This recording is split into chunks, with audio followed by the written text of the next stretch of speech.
Hello, it's Bob Butera with the YogaLife Institute, describing our fall meditation courses for the 2010 season. And we have a variety of courses presently for teaching meditation. In the fall, one of the main courses will be the Meditation Toolbox, if you will. And I would like to explain that a little bit.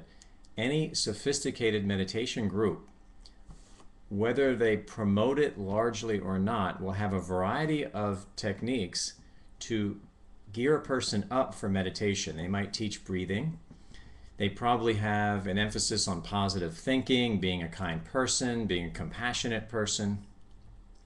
There might be discussions about how exercise helps you, relaxation in general, stress management tools, nutrition, or a group will teach only the meditation technique itself. And I wanted to share a little bit about brainwaves in terms of some of the newer research, just in general. Certainly I encourage you to read books on the great research that's coming out when we're studying the brain and how meditation is so positive. Any meditator over a long period of time can attest to that. They can't prove it scientifically like we're starting to be able to in the scientific world. But you know something really positive occurs within your entire system when you meditate. Now, the way we're starting to describe it in the scientific field is by naming different levels of brain waves, noticing that different things occur in a person. And I wanted to use that description.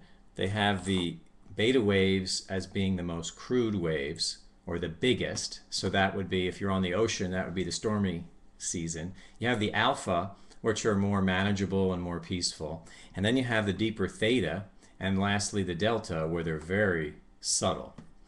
Now, throughout a day, if you watch your mood and your activity, you'll notice that it changes. It doesn't just remain one static, we wouldn't measure your brain and it would stay at a certain level throughout the day and then another day at a different level based on what you were doing.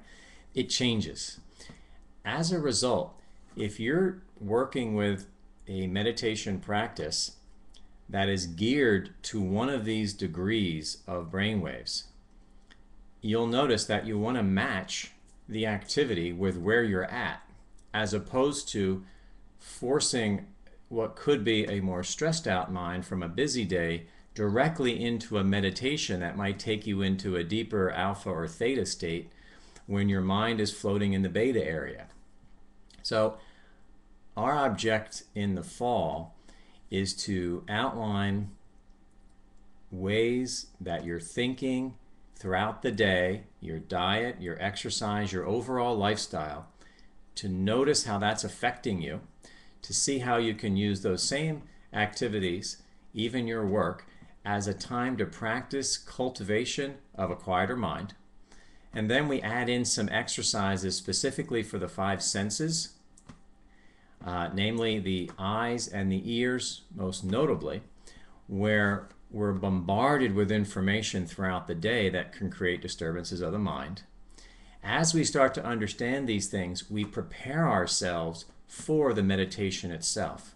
Now, these exercises are very similar to, say, the track star who goes into the weight room, but yet he's a runner.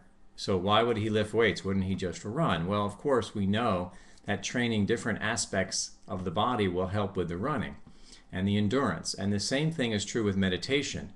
I could even make the case that mastering the mind is much harder than the running or another sport. So there's a variety of tools that you can use to master the mind, and those are what we're going to get into in this 13 weeks. It's invaluable. 25 years and counting for me in meditation, and I still practice these tools just like the great Olympic athlete still goes into the weight room. He still stretches and does whatever basics that may seem trite for someone at a high level. Well, in meditation, we may never feel that we're at a high level, and we're constantly working on understanding how we're using our senses, the diet, and all the different lifestyle factors that I mentioned. So there are a variety of very fascinating practices, and we look forward to the fall course. It'll be offered at various locations this year, which is certainly a sign of the success that so many people have had with the course and the practices. And we've been teaching these same things in unstructured ways to all of our yoga students over the year and our members of Yoga Teachers Training.